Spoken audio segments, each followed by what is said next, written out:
and do the first ever Poetry Author Tease reading with Katherine Russell. And we're going to read from her book, Shapes of Water. And Katherine, tell us a little bit about your book and why you wrote it and the contents. It's a collection of poems about coming of age with cystic fibrosis, which is a genetic lung disease. It also affects the digestive system, and it just kind of chronicles the things that you go through and how it affects the way you live life, and the ups and downs you have with it, watching friends deal with it and your family. And so I felt poetry was one of the best mediums to express the heart of having chronic illness. So that's why I put this together. That's awesome. So your first poem is Hope Awake. And it goes, we knew Katie from the Lung Center, fundraisers and community nights. She carted around an oxygen tank until the transplant after my parents took her to lunch on Valentine's Day. Her cheeks matched the roses on the table. I'd been too young to do more than flick breadcrumbs off my fork and block out grown-up talk. But she was no grown-up. Young eyes were dewy with optimism for me, for her, even though her body had begun to kick at the foreign organs, saving her life. It didn't work. 4 months later, we waited in the long line to see her. I stood on tiptoes and whispered to my mother that the body in the casket looked funny in that stiff suit, as if it had no youth, and my mother didn't hush me. The room was too raw, like Katie's butterfly scars, that it didn't even have time to fully heal.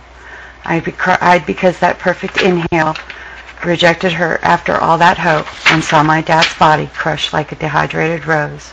We plucked tissues like wilted petals that only smeared the sadness, and I still wonder what doctors mean when they say, careful getting close to people when they're sick.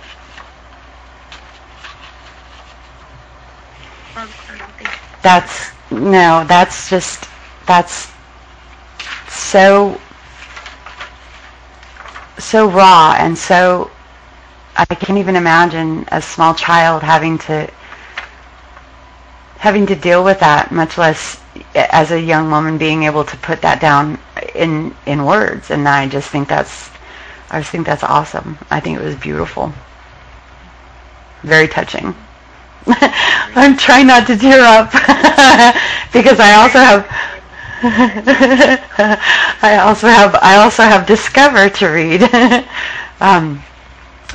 which is actually my favorite. Discover. Are we children? Are we grown? You take me to the stream where I slip off my shoes. Ages have worn the river rock to silk. Time can make jagged edges softer. Or have I become too hard, more preoccupied with living than living, and forgotten the feeling, this feeling of baggage stripped off beneath no judging eye, my palm pressed against the skin of a clear lagoon. Glass doors need to be opened, not just looked through. I'll leave my fingerprints on every surface. It's the only way I've ever learned. That one really got to me because I'm like that. I like that one. That was my absolute favorite. Thanks. That one, yeah, it's based on a hike I went where the water was just so perfect that we just jumped in. Awesome. I will read Keeps On next, and that is based on a friend of mine who received a lung transplant a long time ago, but it's really taken meaning now that I have had one, but it's mostly about her. Keeps on. She dreams someone else's dream, A young man speaks words she can't discern, but she senses he's asking for someone he loves. And she knows it's not her own, because when she wakes up, she's heaving someone else's lungs. She thinks back to that blood-spewing split second when darkness found her eyes. She could barely wish darkness would find a stranger's, that only one pair would flicker open. She slides her sewn-up sides out of white sheets, each step a joyous labor, compliments of a neighbor lending her sugar, eggs, and flour. The recipe calls for a cup, when all she had was 1/4, but now she levels the rest off with the backside of a knife. Now she stirs ingredients together with a fever she's had since young diagnosis. Now she watches the cake rise in like inflating lungs. Now she knows she is no longer one, but a stunning patchwork of ingredients, a part of him still breathing, still being, still dreaming. Awesome.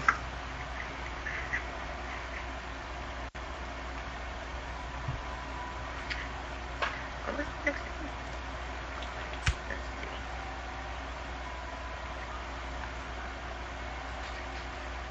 Oh. Sand bucket. Sand bucket.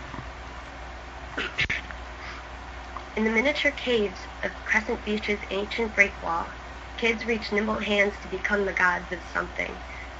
My little cousin pulls out a toad, drops it in a sand bucket, same turquoise of hospital curtains. He gazes at the frail creature as it hops up the side in futile attempts to meet the edge, then slides back down with the softest thud. It can see the sky from the bottom, cookie cut into a limited circle it cannot reach. When it grows weary, its throat pulsing breathlessly, the boy shakes the bucket to get it to move again. I am overcome with something greedy.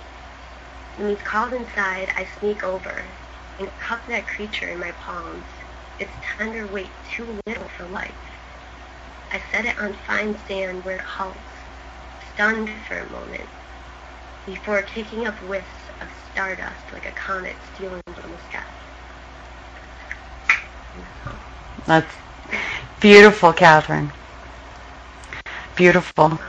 Thank you, everybody, for coming and listening, and thank you for reading some of my poems. Thank you for allowing me to. It was honestly my pleasure. A link will be put on the YouTube and Justin TV sites as to where the book can be purchased. And I eagerly await the next book of poems. You're not only a fantastic person, you are a fantastic author. Thank you. And I again appreciate the opportunity.